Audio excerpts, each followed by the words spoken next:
Povo de Deus, hoje começamos então a nossa trajetória, mais uma vez, no livro de Daniel, e temos aqui então uma introdução. O nome Daniel significa Deus é meu juiz, né? Interessante isso aqui, né? Deus é meu juiz. E esse Deus era o juiz de Daniel, é o meu, é o seu juiz, é o nosso juiz, né? Pega essa visão aí, ó. Deus é o meu juiz. Às vezes nós depositamos muito mais a nossa esperança em outros juízes, é isso?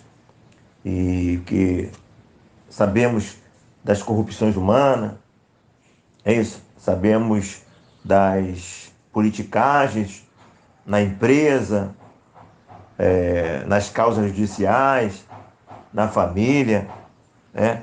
Como pensamos em juiz aí, nós pensamos em alguma autoridade, é isso? Que nós estamos submetidos. Então, a nossa sociedade ela é composta de hierarquias, todas as esferas. Então, podemos dizer que Deus é minha autoridade. Deus é meu juiz. Acima de tudo, não esqueça, Deus é o seu juiz. Apesar dos pesares, Deus é juiz. Outra coisa prática, alguém direto ao assunto, né? Daniel e os outros, né? Sadraque, Mesaque e Abednego, Azarias, né? Azarias, Ananias, e eu esqueci o outro agora. Ariel, não. Ananias, Azarias, acho que Misael, acho que é Misael, Ananias e Azarias, não sei, agora esqueci. Aí, estava lá no meio da Babilônia, né? Dando testemunho, nós podemos ser luz na Babilônia. Porque há pessoas que acham que não dá para ser luz na Babilônia, mas dá sim. A Babilônia de hoje mais difícil é o mundo político, né? Outros acham que não dá para ser luz na Babilônia polícia, né? Está no mundo da polícia, não é isso? Está em vários ambientes altamente sedutores, no sentido de poder, no sentido de dinheiro e também no sentido de sexual, né? Mulheres, homens. Mas é possível sim, né? É possível fazer essa diferença. E é importante que, na verdade, ao invés de declarar, não, isso aí, cristão deve estar ali, é orar, buscar a direção de Deus antes de entrar no ambiente, de prestar um concurso público, de trabalhar em determinado lugar. Meu Deus, é isso que é para mim? Isso quer que eu seja luz ali? Buscar um sinal de Deus. E aí, se, se entender que é de Deus, vá. Né? A verdade é que pode. Cristão pode trabalhar e estar em qualquer lugar, desde que se comprometa a dar bom testemunho, ok? Interessante aqui o autor, eu estou pegando aqui a Bíblia Plenitude como base, tá? Como eu sempre fiz. Daniel foi deportado enquanto adolescente. É, aí foi lá para Babilônia, era adolescente. Segundo aqui a Bíblia Plenitude, e lá ele viveu mais de 70 anos. E possivelmente ele era de uma classe alta em Jerusalém. Né? Meu irmão, por mais que você tenha ali, né, algumas experiências com Deus, né, a verdade é que não tinha total liberdade, a verdade é que por causa do pecado do povo, ele não teve uma vida dentro de uma normalidade como tantos os outros. Foi usado por Deus? Foi, claro. Né? A verdade é que ele teve perdas por consequência de pecado. Está lá bem na vida dele, lá, com total liberdade, e agora por consequência do pecado do seu povo. Né? Mais uma aplicação, né? Os meus pecados atingem os outros. Meus pecados é ruim para mim, para mim mesmo, mas também atinge os outros. Então é isso que nós devemos pensar. Os nossos pecados atingem a nós e os outros. É isso. E teve lá a experiência, mas com certeza também, por consequência desses pecados, perdeu muita coisa. E uma das coisas é a liberdade total. E às vezes Deus nos chama para obras que nós vamos perder. Outros vão ganhar. Outros vão perder. Outros vão mais perder do que ganhar. E outros vão mais ganhar do que perder. Cada um tem um chamado. Em que você possa entender o seu e não se comparar com o chamado do outro. Porque o outro é outro, você é você. E no que Deus chamou, ele vai cumprir o propósito. E você pode, sim, ser feliz.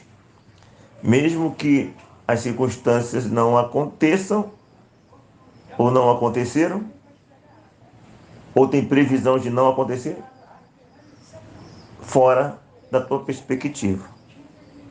O melhor caminho é obedecer, o melhor caminho é cumprir a tarefa. Então Daniel foi lá e foi lá na corte, né, na Nabucodonosor, né? Ele saiu de uma classe alta, também foi para outra classe alta. Afinal de contas, o Nabucodonosor, a Babilônia, ele escolheu os melhores, assim, para estar lá próximo a eles, né? E aí Daniel tá lá junto, lá, no Mitia, lá da Babilônia, né? A Bíblia fala, a plenitude coloca aqui como um estagiário lá, na corte de Nabucodonosor. E aí depois ele vai se tornar um conselheiro de reis estrangeiros. Eita, rapaz. Jesus Cristo fala de Daniel lá em capítulo 24, versículo 15, né? Faz menção a ele, né? Sobre o que Daniel havia falado lá profeticamente. Então, ele é confirmado como um homem, né, histórico pelo Cristo, né? Que de fato aconteceu. Então, era uma pessoa que tinha uma fé muito grande em Deus, e viveu grandes experiências com o Pai. É interessante que a Bíblia está dizendo aqui que o seco da Babilônia e a deportação, né, está trazendo essa memória, ela ocorreu por vários anos. Nós temos aprendido isso lá nós aprendemos isso lá em Jeremias, né? Está muito claro isso. E também em Reis. Então, o cerco ele aconteceu por vários anos. E aí, como você já sabe, os melhores foram levados, né? Por quê? Porque a Babilônia, ela já havia conquistado, né, muitos povos. Logo, eles precisam de mão de obra. E os que foram deixados em Jerusalém, né, foram deixados como vassalos. Ou seja, vocês ficam aí, planta, fazem o que vocês quiserem, só não nos perturbe com rebelião. Manda os impostos, não é isso? Só manda para a gente o que nós queremos. Nós vamos determinar os produtos, os tributos que você tem que nos mandar. Faz o que nós estamos pedindo, que senão vão ter dor de cabeça. Porque não vale a pena uma administração onde tem que mandar os soldados da Babilônia para tomar conta de tudo. Isso gasta muito, muito dispendioso, não é isso? Então, fica na liberdade de vocês aí. Eita, então, começou uma obra aqui agora. Fica na liberdade de vocês aí e trabalhando, que vocês não vão ter dor de cabeça. Mesmo porque na profecia, né? Na profecia lá de Jeremias, ó, vai lá, casam-se e dão-se em casamento, ok? Na paz da cidade vocês terão a paz. Então essa até era uma ordem de Deus, para que eles pudessem casar e constituir família. Eita, o barulhão aqui tá. Deixa eu me afastar um pouquinho aqui. Não sei se vai melhorar muito não, mas... Muito bem, continuando aqui. Então, eles foram levados, alguns foram deixados, né? Uma boa quantidade também foram deixados. E aí, então, a Babilônia, ela estava aquele período lá de conquistando tudo, precisando de mão de obra interna e externa. E Daniel e seus amigos tinham aí essas funções de estarem lá. E nós já conhecemos uma história, né? Acaba que eles não vão procurar não se contaminar com os manjares do rei, né? Que aí envolve idolatria, não é isso? Tem a questão do cerimonial judaico, que tem algumas comidas que não podem comer, entendeu? Então, basicamente, é a rejeição de idolatria, né? Coisa relacionada à idolatria, e também relacionado à dieta judaica, né? Alguma coisa eles não poderiam comer por questão de lei. Então, se permanecer firme, e no final a gente vai ver que o resultado deles foram melhores que o resultado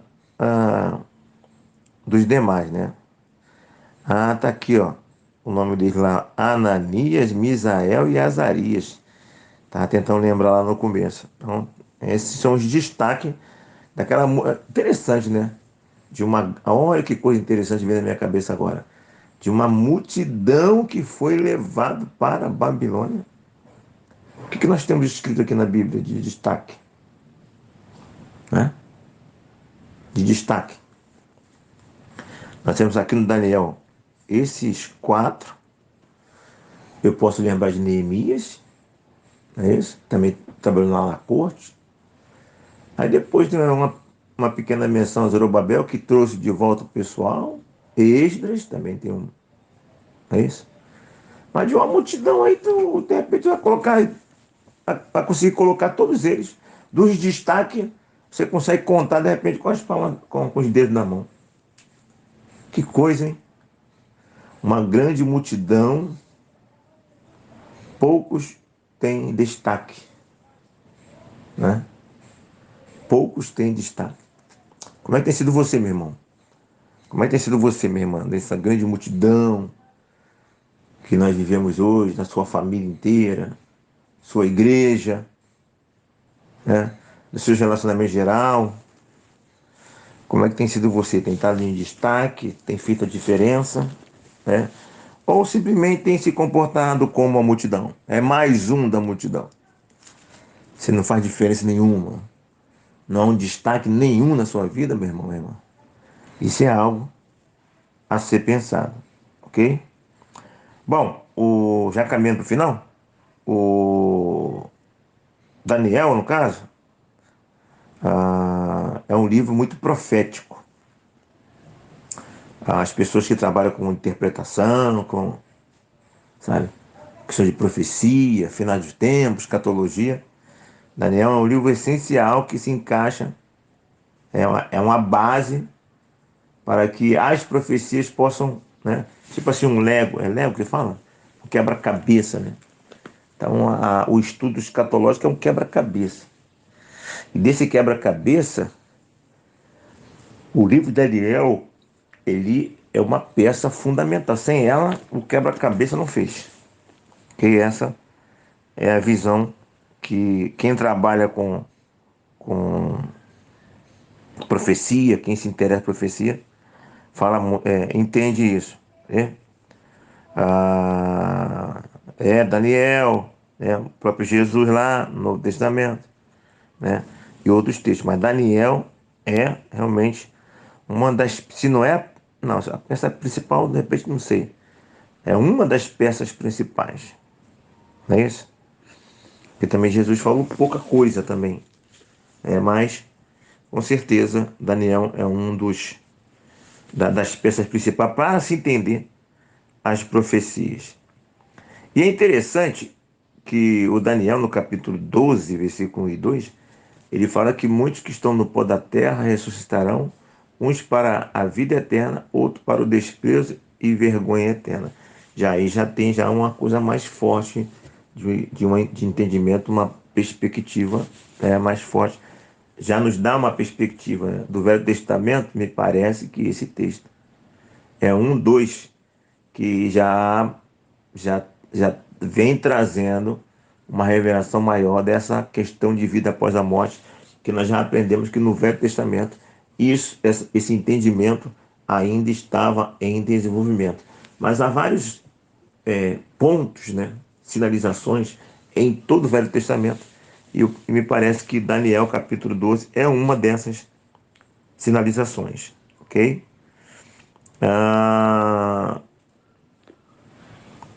No caso aqui, a ênfase, uma das coisas do livro, segundo a Bíblia Plenitude, é essa dedicação de Daniel a Deus, né, de se manter puro, né? É um dos destaques. Ele é uma pessoa que se mostrou bem firme, né? E essa firmeza dele, interessante que a Bíblia Plenitude colocou aqui, ó. O Daniel, né, como uma pessoa exemplar, com decisão firme, né, de não se contaminar, essa postura dele ele revelou o Espírito tão forte que se abriram oportunidades fantásticas para Deus mostrar seu poder em favor desses homens. Entendeu? Ou seja, a Bíblia não fala que Deus procura verdadeiros adoradores? Vou pegar um exemplo assim. Se Deus tem o desejo de manifestar o poder dele, ele vai olhar, meu, quem aqui, né? Quem aqui está mais próximo aí de ser usado para isso? Se tiver um medroso lá que nunca deposita fé em nada, isso aí não vai nem provar. Aquele ali já deposita um pouco mais. Isso aí já confiou um pouquinho, vamos usar aquele ali. Entendeu? Seria mais ou menos assim. O pessoal não expressa perfil nenhum, aí complica. Então, a firmeza, meu irmão, que eu e você temos em algumas situações, nos permite ser olhados por Deus e falar assim, então eu posso usar isso aí em situações maiores. Eu tenho dito, não, às vezes eu falo sobre isso, né? Não falo tanto, que às vezes as nossas questões financeiras, nós deixamos de experimentarmos provisões de Deus, justamente porque muitas vezes nós não permitimos. Olha, se eu tenho um aperto financeiro e eu tenho uma obrigação para com o reino, e eu não valorizo o reino, ou mesmo que não seja no reino, mesmo que não seja em igreja, alguma situação da vida, sei lá, né, são diversas, onde eu tenho um valor na minha mão e, e aquele valor ali é para X coisa. Mas de repente, seja de maneira positiva ou negativa, eu me vejo numa situação que eu tenho que decidir em fazer o que eu entendo ter que ser certo, fazer, ou não fazer aquilo. Entendeu? Eu estou com o dinheiro na mão. E às vezes, determinada decisão depende de você acreditar na provisão de Deus. Eu estou falando aqui que isso não queria que você se prendesse apenas na questão de dízimos e oferta, porque senão você vai ficar muito preso na comparação. Porque isso é aplicável em diversas situações da vida, muitas coisas. E às vezes a pessoa ela tem a oportunidade de experimentar, de confiar, né, de ter a provisão de Deus, e ela vai dar o jeito dela. Entendeu? Vou dar um exemplo que não tem a ver com dinheiro. Um concurso. A pessoa tem a oportunidade de passar por corrupção, por contato, ou passar confiando que Deus vai dar inteligência, que Deus vai abençoar. Ela prefere. O contato é mais fácil, né? Se eu tenho a garantia de passar pelo contato, eu vou estudar, vou fazer prova, entendeu? Aí ela perde a oportunidade de ter uma experiência. Aí vai sempre justificar, né? Se eu não pegar, alguém vai pegar. Pastor, se não for o senhor, vai ser alguém. Entendeu? E aí perde-se a oportunidade. Fala, não, eu vou confiar em Deus. Se for de Deus, eu vou aqui, vou entrar. Se não for, não vou. Entendeu? Aí ela vai lá e dá o jeito dela. Dá o jeito dela, muitas vezes dando o jeito dela, no final o jeito não deu jeito. E às vezes o jeito dá jeito, a pessoa tá feliz, tá toda feliz, ganhando dinheiro dela, né? Confortável financeiramente, mas fora do propósito de Deus ou fora da experiência com Deus. Percebe? Então, ao, ao perceber uma situação, procure ver se não é uma oportunidade para você crescer em fé, crescer em experiência na provisão de Deus. Ok? Bom, eu falei sobre a questão de profecia, né? As profecias são. Há muitas correntes proféticas. Aqui a Bíblia Plenitude fala da corrente da interpretação dispensacionalista. E ela fala também da interpretação clássica. Não vou nem falar nada sobre isso aqui, que isso aqui é meio complicado. Escatologia é uma especialização, e eu não sou especializado em escatologia. Eu tenho noçãozinha básica, ok? Ah, e tem uma nota aqui na Bíblia Plenitude que fala assim, ó, a interpretação profética das Escrituras não é motivo para cristãos consagrados romperem relacionamentos apesar da diferença. Você vê só? Ou seja, está dando indício aqui que há pessoas que brigam, tipo política, pessoas que criam inimizade por interpretação diferente das Escrituras, pelo amor de Deus, né? E aqui também fala que Daniel, faz uma menção que Daniel buscou a Deus para descobrir quanto tempo duraria o cativeiro. Não é estranho isso? Daniel, nós vamos passar por esse texto, né? Buscou a Deus para saber quanto tempo duraria o cativeiro. Não lembro desse texto, mas está dizendo aqui na Bíblia Plenitude, é uma introdução. Pois Jeremias falou claramente 70 anos, né? Se eu vejo na Bíblia, de maneira clara, que está falando 70 anos, por que então que Daniel, segundo a Bíblia Plenitude, eu não lembro dessa passagem, está dizendo que ele chegou a procurar a Deus para entender quantos anos seria? Sabe por quê? Imagino. É uma conjectura, né? Quando, meu irmão, há muitas vozes, né, diferentes, isso confunde. Isso aqui é resultado de muitas vozes diferentes. Quando na empresa, na família, na igreja, em uma realidade hierárquica, onde há projeto, onde há pessoas liderando o projeto, quando começa a acontecer outras vozes diferentes da voz original, isso vai confundir a mente. Isso chama-se divisão. É bem verdade que Daniel ouviu as profecias, mas ouviu aqueles profetas lá que foram para o exílio, ainda dentro do exílio, estava profetizando coisa do coração, outros estavam profetizando de coisa mesmo de livre vontade, né? Uns vai, não, vai ter cativeiro, mas vai demorar pouco. Antes não ia ter, depois é pouco. E aí acaba confundindo o povo, né? Aonde há duas visão, há confusão, há separação. Então, cuidado, lutemos para que não haja muitas vozes diferentes, né? Para que haja o máximo de unidade possível. Ok? E fechando aqui, um pouco das ideias escatológicas que as pessoas têm, tá? Aqui são perspectivas escatológicas. E já vamos fechar. Dessa perspectiva de interpretação, o livro de Daniel, no caso dispensacionalista, o livro de Daniel desvenda o avanço dos acontecimentos no relacionamento de Deus, não somente com seu povo, mas também com o sistema político do mundo.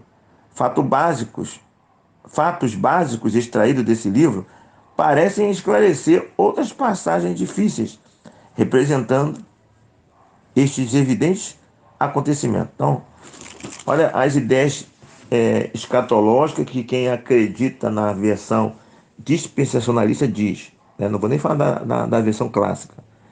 Primeiro, o Messias retornará antes do período milenar. Então, é um grupo mais pré-milenista.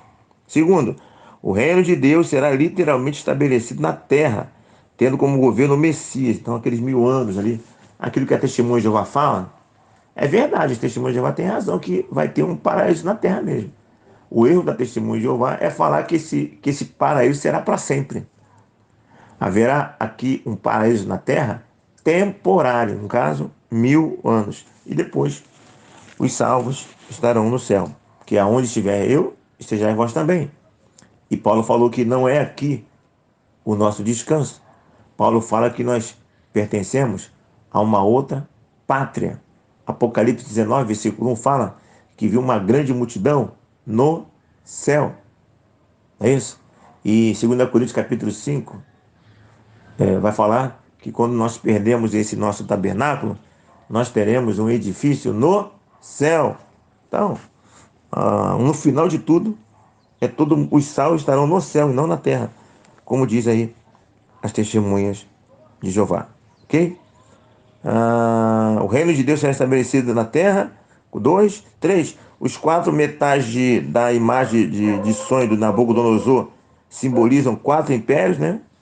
O Império Babilônico, o Império Medo-Persa, o Império Grego e o Império Romano, né? É, é, o quarto reino, no caso Roma, usufruirá usufruirá um reavivamento final na tomada de uma confederação unida na Europa. O anticristo surgirá desse sistema, que ficou mais complicado nós compreendemos. Quinto, o falso profeta e o anticristo são pessoas, não simplesmente um sistema. Então, há aí o mundo que já no maligno, mas o falso profeta e o anticristo serão pessoas, que no caso terão um domínio global. Ok? 6. Deus continuará tratando com a nação de Israel, ou seja, Deus não abandonou Israel, tem um projeto aí em Israel. Mesmo eles não acreditando no Messias, eles fazem parte do jogo escatológico, né? E 7. Israel nacional é um tempo profético relógio, é um tempo profético relógio para os últimos acontecimentos. Ou seja, quando começar aí a ter alguns acontecimentos com o povo de Israel, isso aí é uma indicação firme dos últimos tempos. E logo nós pensamos na construção do terceiro templo, ok? Que está tudo armado para isso. Então, o povo de Israel tem um fator fundamental nesses acontecimentos proféticos. E com certeza a reconstrução do templo de novo é um grande sinal. Já está há alguns anos já nessa perspectiva. Estão dizendo que está tudo preparadinho e isso pode começar a acontecer a qualquer momento, né? Sempre já aconteceu e está escondido, né?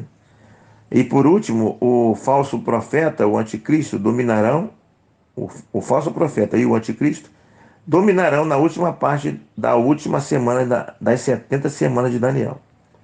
No final da semana, após a grande tribulação, Jesus, o Messias, retornará para estabelecer o reino de Deus, que dará cumprimento a todas as profecias de Daniel, capítulo 9, 24 a 27. Ok?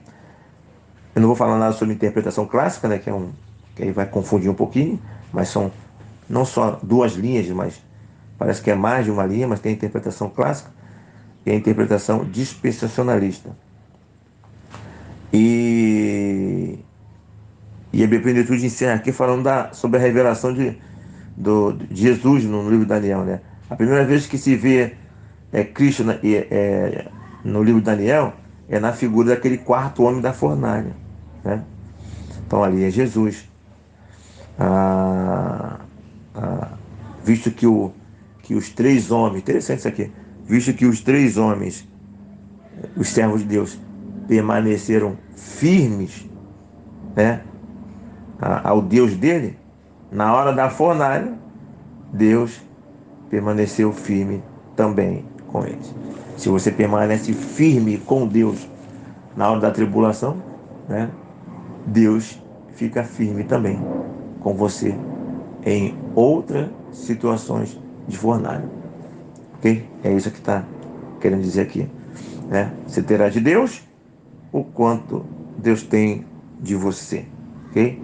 Outra referência a Cristo se encontra na visão da noite de Daniel. Daniel, lá no capítulo 17 e 13, faz quase uma descrição perfeita de Jesus. Ok? E o Espírito Santo ele não aparece mencionado no livro de Daniel, mas é notório que ele está agindo. Assim como Deus não aparece no livro de Esté, é notório que Deus está agindo. Há coisas, meus irmãos, e fatos que não é para ver, é para entender. Ok? É isso. Aqui, Pastor Renê.